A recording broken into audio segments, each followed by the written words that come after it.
Kënga e Leonora Jakupit, Avritet pafajësia. Si lindi kjo këngë? E kam bo me loqën e zemrës. Ashtu ne kemi pritur. E kam bo me shpirt dhe jam shumë i lumtur për efektin që pata i videoklip, edhe jam shumë i lumtur që me sytë e mi kam pa vajza dhe djem që kanë ardhur në luftë Kosovës të e këndu këngën Avritet pafajësia.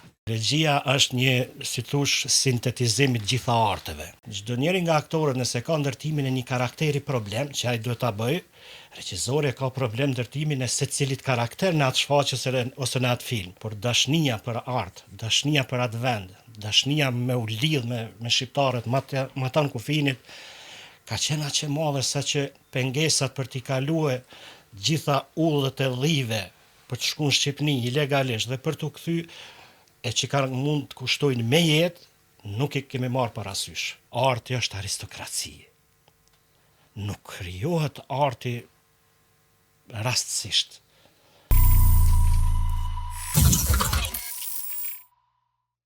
Me mua sot në studio është regjisori i artit vizual, ati skenik, zotri Esat Brajshori. Zotri Esat, mirë se erdhe. Mirë se gjeta, faleminderit për ftesën. Kam shumë kënaqësinë dhe që je pjesë e këtyre minutave të këtij emisioni. Jemi mësuar zakonisht që regjisorët t'i shohim andej prapa perdeve, andej prapa kuintave, atje duke ndenjur në ete, duke bartur barrën e të gjithë shfaqjes, nga momenti kur dalin aktorët në skenë, nga fjalët që kanë për t'i thënë, nga ngërçet që do të gjenden pak a shumë në për minutat vijuse, nga improvizimet që ata mund t'i bëjnë, nga harrimi tekstit e tjera, me një fjalë gjatë gjithë kohës jeni të edhshëm në mënyrë të edhshme për ta pritur se si do të realizohet. Dhe ja këtu tani jemi drejt për drejt. Po ndoshta e bukura e asaj që ne jemi regjisor lidhet pikërisht me këtë momentin që ju u përpoqët ta përshkruanit, domthon çasti kur nga prapavia pret se si do të zhvillohen ato ngjarje, ato trupa teatrore ose skena filmike që ti ke përgatitur si regjisor dhe ta shpret mënyrën se si ato do të realizohen. Sigurisht është një emocion shumë i fortë dhe shumë i bukur. Sa është e vështirë të hym thjesht në temë të bësh punën e regjisorit? Përtej kësaj që tham. Ju e dini, regjia është një, si thush, sintetizim i të gjitha arteve. Do të thotë, të jesh regjisor, duhet të njohësh të gjitha artet në një dorë, deri diku, se s'po them që të jesh profesionist, sikur skenograf, ose sikur muzikant e tjera, ose si aktor, por që të kesh një uri dhe të dish çka të kërkosh për njerëzve, duhet ta kesh këtë kapital të dijesh. Nëse nuk e ke, nuk je regjisor. Do të thotë, nëse çdo njeri ka, po marrim ekipin, apo qoftë filmik, qoftë teatrit, shfaqjes, çdo njeri nga aktorët nëse ka ndërtimin e një karakteri problem, që ai duhet ta bëjë, regjizori ka problem ndërtimin e secilit karakter në atë shfaqjes ose në atë film. Mos flasim pastaj për aksesorë të tjerë siç është skenografia, kostumografia, muzika, të gjitha ndërlidhen njëna me tjetrën. Pra, regjia është një sintetizim i gjitha arteve që duhesh ta njohësh në mënyrën më kulminante të mundur si regjisor. Ju keni qenë gjenerata e parë e studentëve që keni studiuar në Akademinë e Arteve të bukura në Tiranë. Po ndalemi te akademia se studentët nga Kosova ishin pothuajse në shumicën e fushave. Në një periudhë shumë të vështirë. Domethënë student me ideale të forta, me ëndra shumë, dhe në anën tjetër vini nga një vend i cili hiç më pak ishte në luftë. Si u gjendet atje në këtë periudhë? Shumë e vështirë. Realisht kjo fjala e vështirë se cili e përdor në një kontekst tjetër ose tjetër, por ne jemi gjenerata e parë që kemi shku në Tiranë, flasim për vitet 92 të shekullit kaluar, dhe kemi qenë gjithsej 4 studentë në degën. E bukur kjo shekullit kaluar, shumë e largët. Ashtu pra, shumë e largët, me thonë drejtën. Dhe kemi qenë gjithsej 4 studentë në degën e regjisurës në Akademinë e Arteve të bukura në Tiranë. Ka qenë Bekim Lumi ndjer dhe një dashni e një përkujtim i thellë për të, Agim Selimi, kolegu im, dhe Bujar Luma, si dhe unë.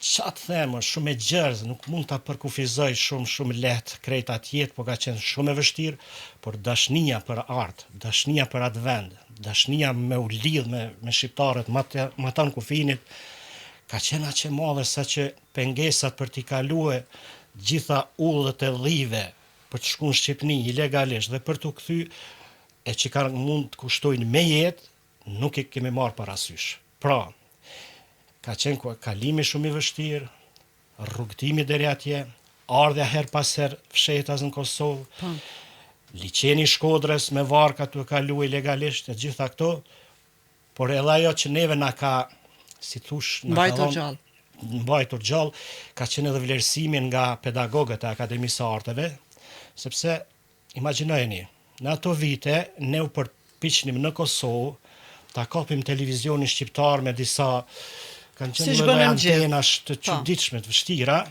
dhe aty ne shifnim aktor të fortë, aktor të mirë. Dhe erdhi koha që unë isha ulur para atyre aktorëve tash si student i tyre. Për shembull Rikard Larjen, te Rrugët e Bardha, që është një film i papërsëritshëm, dhe shumë filma tjerë. Agim Qiriaqi, mos ti numëroj me të pasha tjerë.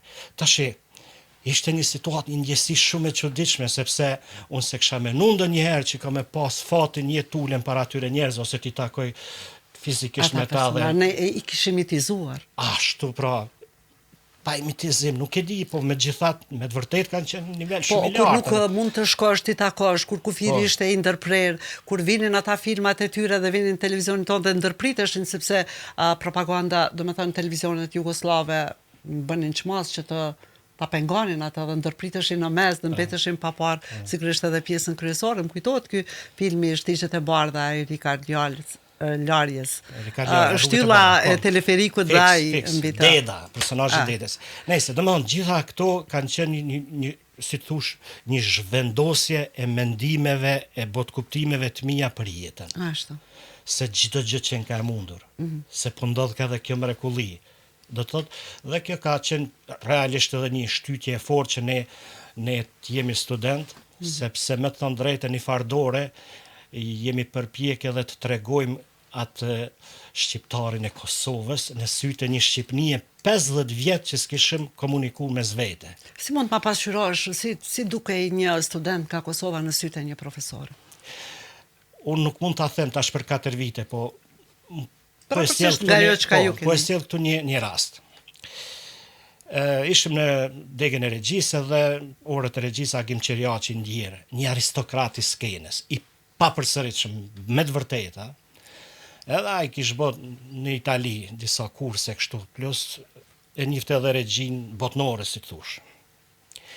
Në një rast kishim disa etyde në vitin e parë, po flas, dhe objeksionet, mendimet, pikpamjet, nuhatja, instikti ynë i studentëve nga Kosova ishte shumë i ndjeshëm ndaj skenave, ndaj personazheve, ndaj asaj që e konstruktonim ne si regji. Është fjala për murin e 4 në teatr, se po nalim në detaj, nuk e di kohën televizive që keni ose të radios, po dhe ne e thyen në murin e 4 që për studentët vendor aty ishte bajage pa kapshme dhe patëm debatet fort aty. Gjithkohën profesori dëgjoj. Ne u mundu me argumentu që lidhja e publikut me skenën nuk është e dëmshme për teatrin, kur përdoret në momente që e ka efektin e duhur, e të kërkuar, kur e përmbush shfaqjen si tërësi. Ndërsa kishte nga ata që ishin mësu se teatri është ai që është publiku, është ndaras, nëse dëm ti me vra dikon skenë, duhet me pas një pushkë në dorë për me... E kupton, ne, përse na kishim shumë metoda tjera, gjetje tjera regjizoriale që i thoshin të njëjta gjëra, po në shumë artistike, të ndërtuara ma bukur, me pikpamje ma të sakta. Dhe dëgjoj profesori dhe u kthy pastaj po ju thot studentave, sepse po e vej këtu në pa edhe një fakt. Kur kemi pas një regji si Lond, edhe kemi pas çdo të hana dhe çdo të ajtë, gjithë ditën veç regji. Edhe pse ishim në vitin e parë, në vitin e vinin të jenë prezent gjatë orës mësimit, edhe studentët e vitit 2, 3, 4 të Akademisë të Regjisë, veç me pa Agim Qiriaqin se si e mante orën me studenta. Domethënë ishim një brez shumë i favorizum, sepse kish rastis që pedagogu kryesor me qenë Agim Qiriaqi. Dhe tash në këtë rast po kthehem prapa aty ku e lash biseden, ishin prezent gjithë studentët e viteve tjera. Kishin ardhur një mbi tjetrin, më men shifnin prej skene lart. ai dëgjoj gjithkohën debatin ton, që mundum na me shpjegu që nuk është kjo e keq, nuk është dëm, nuk është muri 4, mund thyet dhe të përdoret në funksion shfaqjes. Kur mbarun debatet gjitha, ai veç ka thënë 2 fjali. Dëgjoni, tha, jam shumë i lumtur që jam pedagog i këtij kursi dhe se ju studentat që jeni këtu nga kjo Shqipnia jonë këtu, do të mësoni më shumë për regjinë se sa nga unë që jam pedagog i regjisë. Se vizioni tyre, për neve kështë fjallën, është shumë ndryshe prej asaj që 40 vjet, 50 vjet ishtë ndërtu në Shqipëri si koncept regjizorial, tash me full drejtën, ishte ajo regjia socrealiste, si të thush. Në për të gjitha filmat. U mundova kështu me shpjeguar një moment se qysh jemi ndjeneve atje, dhe imi mundu që këtë lartësi, këtë vlerësim, me mbajt deri në mbarim studimeve. Shumë e bukur. Pikërisht në këtë periudhë, në këto vite, gjendja luftës në Kosovë lindi edhe kënga, ta quaj monumentale, se mbase është një këngë që do t'jetë e pavdekshme. Dhe lindi kënga Leonora Jakupit, Avritet pafajësia. Në këtë këngë e këshim punuar, e punuan mishët e mdhenjë, bëri Agim Doqi tekstin, Edmond Zhurali bëri kompozimin dhe ju bët videoklipin. Sa po erdhi kjo këngë tek ne, zbriti si rufe dhe na bëri gjithve, si të themi, jo cop-cop, po na dha një frymëzim më shumë, na dha një forcë më shumë, një shtytje më shumë, si lindi kjo këngë. Thatë mirë, me që jemi këtu dhe jemi në prag të 5, 6 dhe 7 marsit, duhet t'i kujtoj gjitha ata njerëz, ato viktima, ata që bon shumë për këtë vend që ne sot jemi të lirë, kështu si që jemi, i përkujtoj me afshin e zemrës. Kam shpresë që ky popull ka me ditë me nderue jetësisht, sepse gjaku i tyre ka bë që ne sot jemi të lirë. E dyta, me u kthy te pyetja juaj, bashkëpunimi me Leonorën ka ardhur krejt spontanisht, e kishte punuar më herët njëjtën këngë me një ekip tjetër, por s'ishte e kënaqur dhe pastaj ka ardhur tek unë dhe ka fillu bashkëpunimi. Unë nuk e kam njohur më herët Leonorën deri me këtë rast. Atëherë punosha regjizori Radio Televizion Shqiptar, programi satelitor, ka qenë një kohë 2 orëshe, në 6:30 mbrëmje filloi këtë deri në 8:30.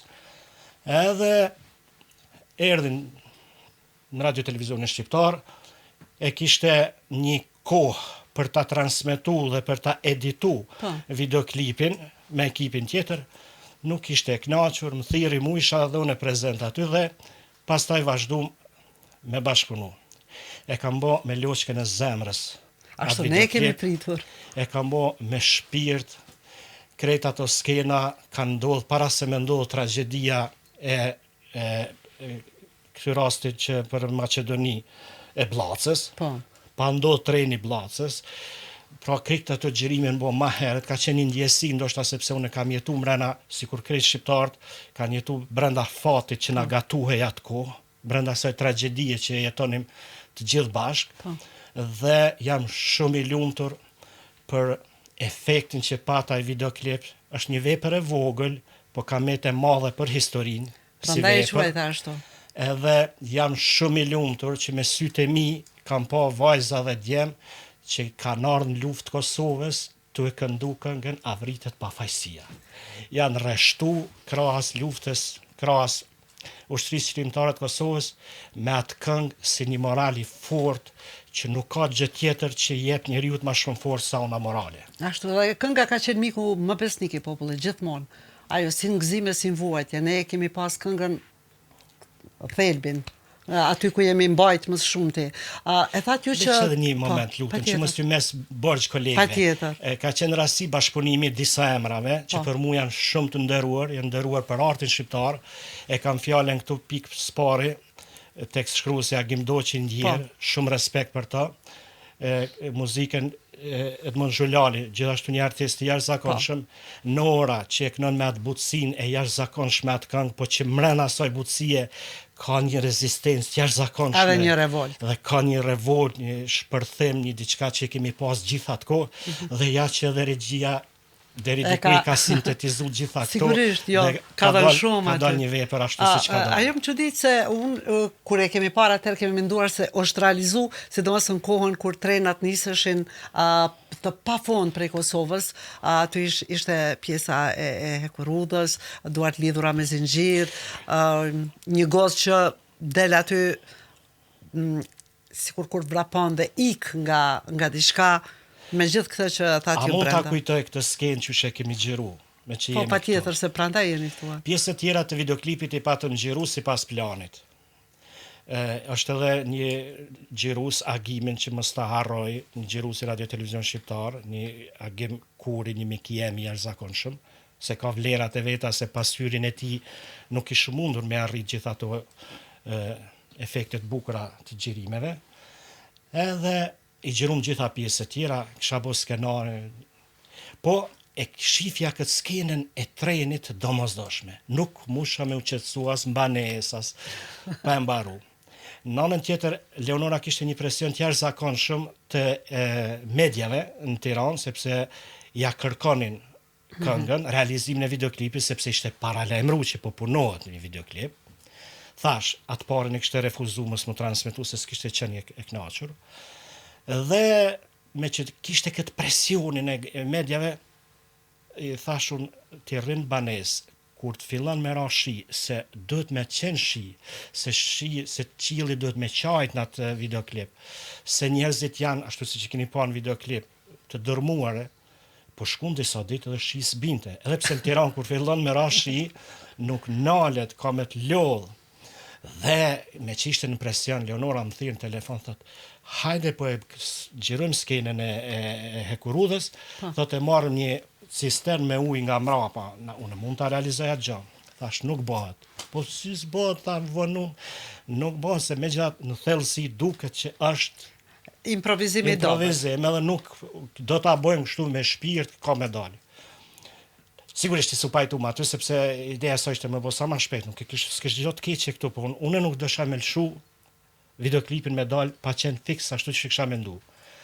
Dhe ndërkohë, erdhë shiu, një ditë për më thirë, isha në redaksi thirë, apo e shef shiu, po bjenë, thash, prit në banesë, për një gjysore, sa këmë thirë gimin, operatorin, gjirusin, ekipin, një më shkua kemi marë. Por, unë i kisha thonë që do të ketë aty disa statista, dhe para prakisht kisha shku në Akademi të Arteve dhe kisha taku disa student, me sy duke i pa edhe duke i mendu se si duhet të duke në videoklip, por me që ishim vërë nuk ta shku me i gjitha ta djeva ato vajsa.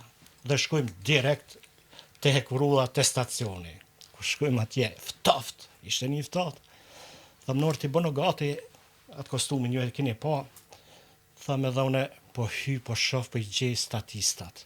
Kur hymë rena aty, i shnur njerëzit ftoft, mërdhit, rrugë, që bëshin për Elbasan, kështu për, ku e di unë po Grades, edhe i ofrojmë të parit, për shnetje, thëmë, kështu, a vjen, kam një videoklip, u quaj tipi viti, mas mes se kishte idenë që apo ndodhë, e i bona ata sa i bona, dhe tani ju shpjegova, do të luni kështu, do të jetë kështu skena, keni një zinxhir, është... Asgjë sintetike nuk ka aty, 200 shepo i keni vujtje në shpinë, e kuptoni luftën e Kosovës që apo ndodhë, kjo, duke ju shpjegu shumë njëni prej tyre, po më thotë, o vllava, qa përna shpjegov ti, as përna shef që na vetë jemi dërmuar, as kemi çka me lujt, dhe na jemi të prejmë për këtë punë.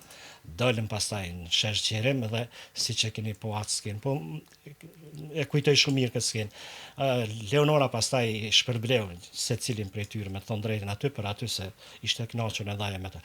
Kështu ka ndodhur skena e Hekurudhës. Zoti Esat, do të thënë që ishte ajo periudha ku jo vetëm kënga e Leonorës, po dhe disa këngë të tjera që u realizuan në Kosovë dhe në Shqipëri, e morën, e përfshin publikun, betën të gjalla, edhe kujtoj se do të rezistojnë të gjitha kohrave. Në Shqipëri, përveç kësaj që ju realizuat, studenti që mbaroi regjin, punuat edhe një kohë në Radio Televizionin Shqiptar, në programin satelitor për Kosovë. Po, edhe kjo ishte një periudhë ku ju dhat një kontribut të pashmuar. Realisht edhe këtu histori e gjatë, po do të përpiqem me përmbledh sa më shkurt. Në vitin e 4 të studimeve, i bëra një kërkesë atëherë zotit Xhafer Shatri, shumë nderim për atë intelektual dhe ardhëtar të kombit. Atëherë ishte Ministria e Informatave në kuadër qeverisë Bukoshi jashtë që funksiononte. Kështu ishte. Dhe i kërkoj me mundësu që me bo një praktik profesionale në radio-televizionin shqiptar, me që tash isha në mbarim të studimeve. Si njeri që ja ka tërheq vëmendjen ajo kërkesë e imja, pranon se ishte Ministri i Informatave dhe ai përcakton të kishte ndikim të kuadrot e radio-televizion shqiptar, programin satelitor që Kosova e drejtonte atë program edhe financonte. Edhe më jep mundësinë me shku me kry përvojën profesionale. Pra, se mes në 2 vitit 4, nga një janari i 96-ës, unë kam fillu si student me praktik profesionale. Dokumentarin e parë e kam bo me Restina Halili, një gazetare shkëlqyre radio-televizion shqiptar, mike jam e ngusht, me studentët kosovarë Shqipëri. E mora këtë edhe pse isha praktikant, sepse isha pjesë e asaj jete të atyre studentëve në Shqipëri. Dhe ka pas dalë një dokumentar shumë i mirë. Mendoj tepër i mirë. Bile kam edhe një vlerësim të gazetave atë kohë.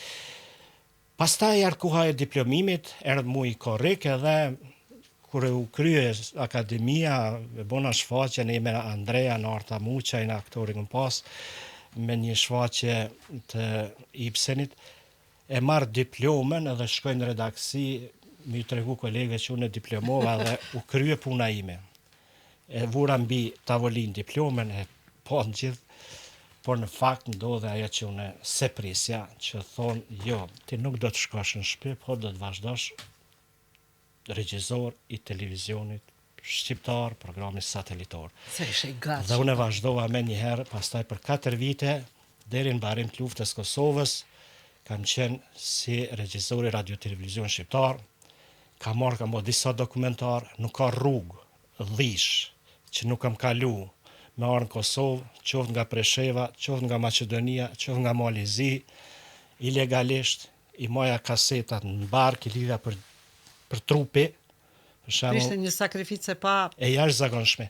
Kur e kom punu filmin dokumentar që ke bërë sot për Kosovën, që i kushtohet Jusuf Gërvallës, Bardhoshit edhe Kadri Zekës, është një realizim i shkëlqyer. Të betohem, unë e ka marrë me çantën krah maleve për pjetë që kisha gjiru këtu në Dubovik të Nona Ajshe, të miqtë e Jusufit, edhe jam kthy me montu filmin atje, sepse në fakt është të gjiru në 5 shtete, kam pas shku dhe në vendin e ngjarjes, Stuttgart e kam gjiru. Po ka qenë kënaqësi e jashtëzakonshme. Na kemi qenë një ekip shumë i vogël, i radio-televizion shqiptar, programi satelitor, me Aslan Bajramin si shefi i redaksis, një njeri punëtor i jashtëzakonshëm. Është vështirë me gjetë njëri që ka qenë aq i përkushtuar për punën si Aslani, po gjithë kolegët aty që kemi qenë, mos të zon me emra se dikujt mund të më ngel hatri, unë i du shumë, ata e dinë që unë i du fort. Edhe jemi mundu me mbajt atë 2 orë ashtu siç kemi mundur. E kujtoj këtu edhe një rast që ka me mbet një jetë në kujtesë gjithmonë, është fjala për intervenimin ose e forcave të NATO-s, po. Forcave të NATO-s, që kam qenë aty, njeriu i parë ka qenë Aslani që e ka marrë informatën, ma ka përcjell mua në pult, edhe unë ja kam përcjell Besa Çekut direkt në studio, dhe pa asnjë tekst, veç ka i kam thonë me fjalë, ashtu siç ma ka përcjell Aslani, sepse ishte mbarimi i lajme. Pra janë shumë ngjarje që ka ndodhur, jam shumë krenar nëse ka mundur të bëj diçka për këtë vend. Mos flas që atëherë kish nevojë me i lidh njerëzit se kish humb lufta, i kish shpërnda gjithë dhe vinin me kërkesa. Puna e gazetarit atëherë kemi bërë shumë punë për me i lidh familjet, fëmijët kishin me të maleve, gratë 7 zona. Dhe fotoreporter lufte. Mos të harroj ti përmend këtu për shkak të kohë, mos na ikin skenarët dhe regjitë e filmave dokumentar artistik në vitin 96 me studentët kosovarë në Shqipëri, 96-97, ç'ke bërë sot për Kosovën? Kur flet Guri 97, apologjia Universitetit Prishtinës 97, siç është po të njëjtit vit ansambli Shota Prishtinë, dua të vdes në tokën time, tek të 98-ën modernizimi i lashtësisë, nuk burgoset Kosova, një titull shumë simbolik. 1998, pas 2000 vitesh rrugëtim, çmim ndërkombëtar, afrim zhitia në 2003 dhe në 2021 Teki Dervishi, mjeshtri i madh i artit dramatik dhe skenik. Po, disa nga veprat e mia, nuk janë të gjitha të përfshira. Sigurisht, Unë më kryesore. nuk kam qenë shumë i vëmendshëm atë kohë për me bën nga një kopje me i majtë për vete. Qa kom punu, i kam lënë redaksi dhe pastaj ka ardhur si ka ardhur koha dhe tash vështirë disa nuk mund të gjej, nuk e di edhe atje në televizion shqiptar. Nuk janë pra gjithë përfshirë, po këta janë disa. Për shembull filmi për Agim Qavdërbashën, kur guri flet, nëse Po, e lexoj. edhe këtu e ka një kujtim tjerë, ka qenë profa shumë i smur. Dhe unë dosha mos me dal gjithë filmat e dhimbje se kështu, po dosha me nxjerrë ndonjë film për ndonjë figurë që është markante në fushë caktuar, çfarë ishte Agim Qavdërbasha si skulptor, dhe xhirova erdha me xhiru filmin për të dokumentar. Por Gimi, profesori, ishte i smur, ishte thujse në paralizë, shumë keq. Edhe i bëra xhirime si bëra, mi dha 3 emra që duhej xhiru edhe në Shqipëri, si skulptor që kish miqësi me ta dhe që mirnin vesh shumë për artin e skulpturës. Dhe sa po u ktheva atje, po malit, njësoj me kaseta në trup lidhur, derisa i xhirova ata 3 profesorat atje, një nga ata ka qenë edhe baba i Edi Ramës, Kristaq Rama, edhe u vonova pak. Po më thirr profesori, dhe sa ta është gati ai film se po du me qenë gjallë me pa. Ka qenë shumë keq. Edhe Nuk arriti, a? ai shkonte në Beograd Për trajtime, sigurisht. për trajtime, arrita me bo, i dha shumë shpirt filmit, dhe po natën se paralemrova kur do transmetohet, më thiri sa u mbyll filmi. Gjallë akoma. Tash i tha le të shkojnë. Unë jam i kënaqur 100 herë për qafime. Ishtë dash shumë i kënaqur me filmin. Pra secili ka atë historinë e vet mbrana. Sa mirë. Pas ka para pri fate gjithmonë t'jesh në momente kyçe. Duke i dalë zot, kuptohet. Duke i dalë zot. Veprimtaria jote nuk mbyllet këtu dhe do duhet shumë kohë të flasim për të. Tek më vonë keni bërë edhe punën në ambasadë të konzullit diplomatik, nga një vend në një vend tjetër, të njohur shqiptar të Shqipërisë, edhe shqiptar të Zares atje. Ne do të flasim në emisionet tona të tjera dhe do të unë e kuptu që këtu janë vetëm si regjisor, nuk e nxora anën tjetër të veprimtarisë time. Unë do ta them sepse do të jesh në emisionin tim. Unë jam edhe nënshkrues i pavarësisë Kosovës, këtij vendi shejt, këtij vendi hyjnor, këtij vendi që Zoti nuk e don as veten më shumë se këtë vend tonë, e që ne do ta duam. Pastaj kam shërbyer në diplomacinë për ambasada, konsullata. Po do të flasim në njërin nga emisionet tjera për ato kontaktet me shqiptarët atje, gjuhën ruhet pak gjuha dalmate, gjuha ilire, dalmatëve atje, tjera të ngjashme. Po të kthehemi edhe pak tek puna së regjisor, e sa si e balanconi mesazhin artistik me pritshmërinë e publikut në realizimin e shfaqjeve tua, që ishin të shumta dhe unë nuk besoj që nuk do të na sjellësh tani ndonjë të re.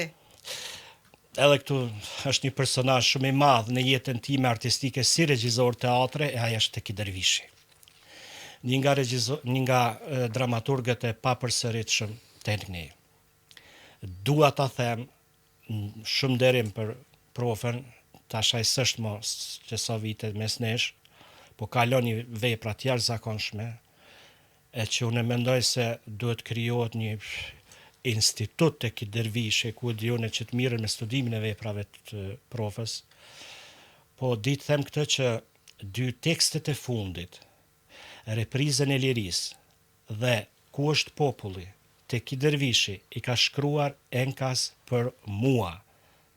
Mi ka besu që unë mundem, si pas ti, si regjisor, ti vej në skenë, sepse Teki Dervishi, kush e ka një orë edin, ka pas kërkesa të jashtëzakonshme dhe ka qenë problem me u dakordu për çfarë do qohet me Tekiun, nga se genialiteti i tij ka qenë jashtë kohës dhe hapësirës, ka qenë i përtejmë. Dhe unë jam ndi shumë i nderuar, po dhe kam pas shumë ngarkesë psikologjike, a do të mundem që ta arsyetoj besimin e tij për veprat e tij, se s'ja ka besu gjithkujt, nuk ja ka nënshkruar s'ke mund t'i vesh skenë. Ndërsa këtu ishte krejt e kundërta, ai kishte bërë enkas për mua këto 2 tekste. Jam shumë i lumtur që me shfaqjen Repriza e lirisë që e kom vu në Teatrin e Dramës Shqipe në Shkup, ka qenë bashkëpunim i Teatrit Kosovës me atje. ka dalë një shfaqje e papërsëritshme. Po m'vjen keq me fol, po kjo është çështje kritike se medjave që mund t'i hulumtoni. E papërsëritshme. Në vitin 2004, pastaj ka marrë gjitha çmimet, regjizori më inventiv, gjitha aktorët, mos flas. Dhe ku është populli që e ka mvu me teatrin kombëtar të Prishtinës. Pra edhe rrugtimi im në artin skenik në këtë rast e ka një histori mrapa, mos flas edhe për shfaqje kam bërë me autor botnor të njohur të dramaturgjisë, po jam mundu me bëu diçka. Unë kujtoj që ja ke dalë. Më janë shumë mirë, unë e kam njohur tek i Dervishën vitet 87 dhe kam pasur rastin ta luaj në një nga dramat e tij Bregu i Piklimit në regji të Agim Sopit, organizoheshin atëherë teatrët amatore të Kosovës. Shumë rastësisht u gjenda aty për ta mbajtur mend. Të paktën disa orë ligjërata që ai Piklimit është gjigant. Po. Bregu i Piklimit është gjigant dhe në hyrje të këtij libri e ka një thënie, unë jam mal ku bora e zë borën. Te kjo është ai. Edhe sa herë kam shfletuar atë libër dhe kur e gjeshim vetëm se tash tekst dramatik, kthehesh dhe rilexoja edhe një herë.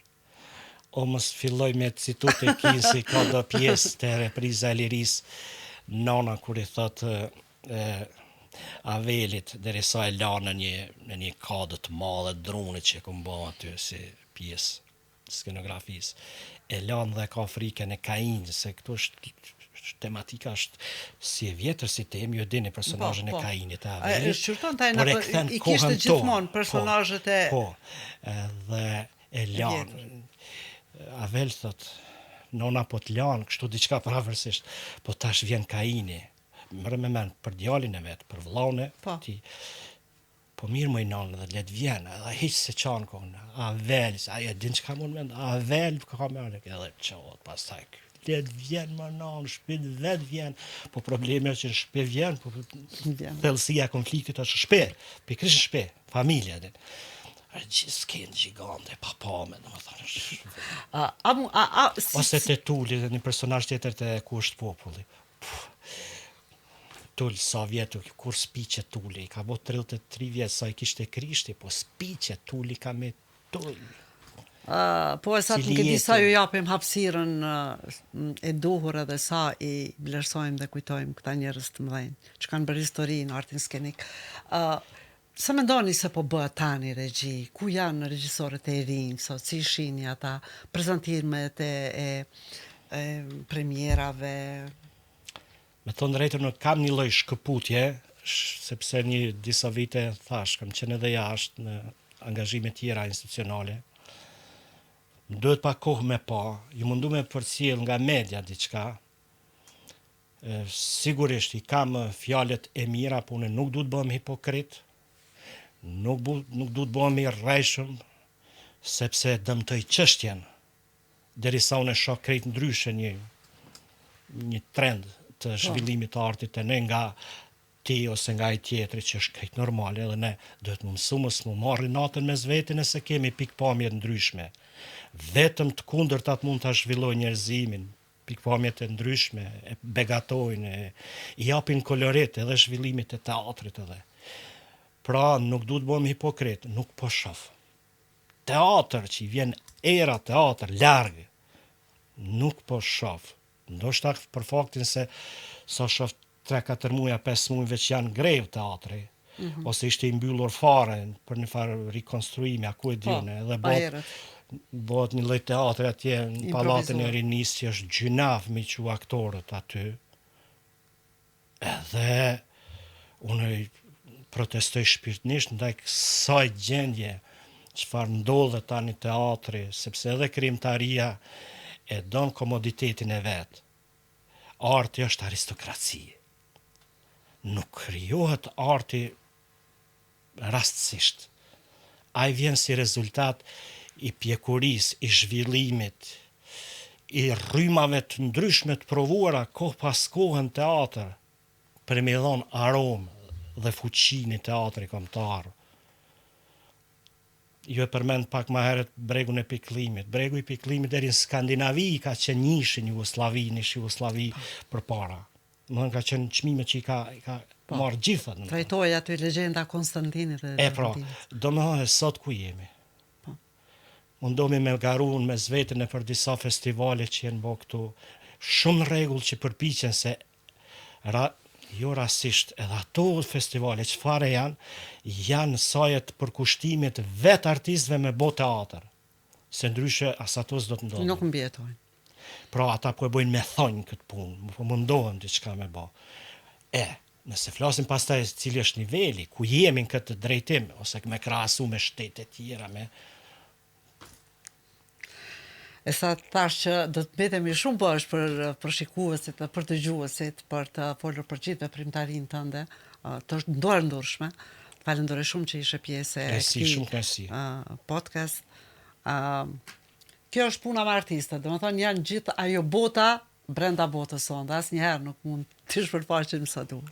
Kënaqësi nëse shpalosëm diçka të vlefshme. Faleminderit.